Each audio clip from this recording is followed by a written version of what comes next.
Bismillahirrahmanirrahim. Tentang celaan terhadap riya. Dari Anas bin Malik anhu dari Nabi SAW beliau bersabda, cukuplah seseorang dikatakan buruk apabila ia menunjukkan jari-jari kepada dirinya dalam masalah agama atau dunia, kecuali orang yang dijaga oleh Allah. Hadis riwayat Tirmizi. Dari Anas bin Malik anhu dari Nabi SAW beliau bersabda, cukuplah seseorang dikatakan buruk apabila ia menunjukkan jari-jari kepada dirinya dalam masalah agama atau dunia, kecuali orang yang dijaga oleh Allah. Hadis riwayat Tirmizi. Keterangan menunjukkan jari-jari kepada dirinya maksudnya ialah menginginkan masyhur, membanggakan diri. Orang yang punya kebiasaan seperti ini tidak akan terlepas dari bahaya, karena tidak mudah untuk menyelamatkan dari perasaan bangga diri. Jika kemasyhuran itu adanya tak disengaja, tetapi pemberian Allah, maka dengan rahmat Allah ia akan selamat dari keburukan nafsu dan syaitan. Bagi orang yang ikhlas seperti ini, adanya kemasyhuran tidak akan berbahaya.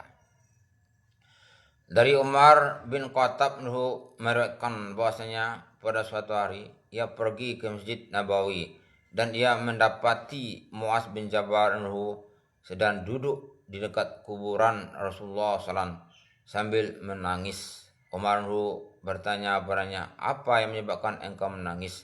Muaz menjawab, aku menangis karena sesuatu yang telah kudengar dari Rasulullah. Aku telah mendengar Rasulullah SAW bersabda, sesungguhnya seringan-ringannya riya adalah syirik, dan sesungguhnya barang siapa yang memusuhi wali atau kekasih Allah, maka sesungguhnya ia telah menyatakan perang dengan Allah. Sesungguhnya Allah mencintai orang-orang yang suka berbuat amal soleh, yang selalu takut kepadanya dan yang tidak terkenal. Apabila mereka tidak hadir, mereka tidak pernah dicari, dan apabila mereka hadir, mereka tidak pernah dipanggil dan tidak dikenal. Hati mereka laksana pelita-pelita hidayah, mereka keluar dari setiap debu-debu kegelapan. Hadis riwayat Ibnu Majah. Dari Abu Hurairah berkata, Rasulullah SAW bersabda, barang siapa mencari keduniaan harta secara halal dengan maksud untuk kebanggaan, menumpuk-numpuk dan memamerkan hartanya pada orang lain, maka ia akan menjumpai Allah pada hari kiamat, sedangkan Allah murka padanya. Dan barang siapa mencari keduniaan harta secara halal dengan maksud untuk menjauhkan diri dari meminta-minta, berusaha untuk memenuhi nafkah keluarganya, dan bermurah hati kepada tetangganya, maka ia akan menjumpai Allah pada hari kiamat, sedangkan wajahnya bercahaya seperti bulan purnama. Arsyad Baihaqi. Dari Abu Hurairah berkata, Rasulullah SAW bersabda, barang siapa mencari keduniaan harta secara halal dengan maksud untuk kebanggaan, menumpuk-numpuk dan memamerkan hartanya pada orang lain, maka ia akan menjumpai Allah pada hari kiamat, sedangkan Allah murka padanya. Dan barang siapa mencari keduniaan harta secara halal dengan maksud untuk menjauhkan diri dari meminta-minta, berusaha untuk memenuhi nafkah keluarganya, dan bermurah hati kepada tetangganya, maka ia akan menjumpai Allah pada hari kiamat, sedang wajahnya bercahaya seperti bulan purnama. Hadis riwayat Baihaqi. Dari Hasan rahimahullah berkata, Rasulullah SAW bersabda, tiada seseorang yang menyampaikan suatu khutbah ceramah kecuali pastilah Allah akan bertanya padanya tentang khutbahnya itu. Apa maksudnya ia menyampaikan ceramah itu?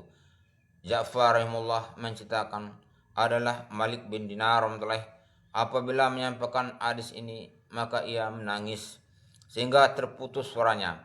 Kemudian ia berkata, orang-orang mengira bahwa aku merasa senang berbicara di hadapan kalian, padahal aku tahu bahwa Pada hari kiamat Allah pasti akan bertanya padaku, apa maksud kamu menyampaikan ceramah ini? Hadis Baihaqi. Dari Ibnu Abbas berkata, Rasulullah SAW bersabda, barang siapa yang menyulut kemurkaan Allah demi menyenangkan manusia, maka Allah akan murka padanya. Dan orang-orang yang tadi disenangkan dalam kemurkaan Allah pun akan dibuatnya murka pada dirinya. Dan barang siapa demi menyenangkan Allah rela dibenci oleh manusia, maka Allah ridha padanya. Dan orang-orang yang tadi membencinya karena ia lebih mendahulukan ridha Allah, diubah oleh Allah menjadi ridha padanya. Sehingga Allah memperindah dirinya dan memperindah ucapannya juga amalnya dalam pandangan manusia. Hadis Tabrani. Dari Ibnu Abbas berkata, Rasulullah SAW bersabda, barang siapa yang menyalut kemurkaan Allah demi menyenangkan manusia, maka Allah akan murka padanya. Dan orang-orang yang tadi disenangkan dalam kemurkaan Allah pun akan dibuatnya murka pada dirinya.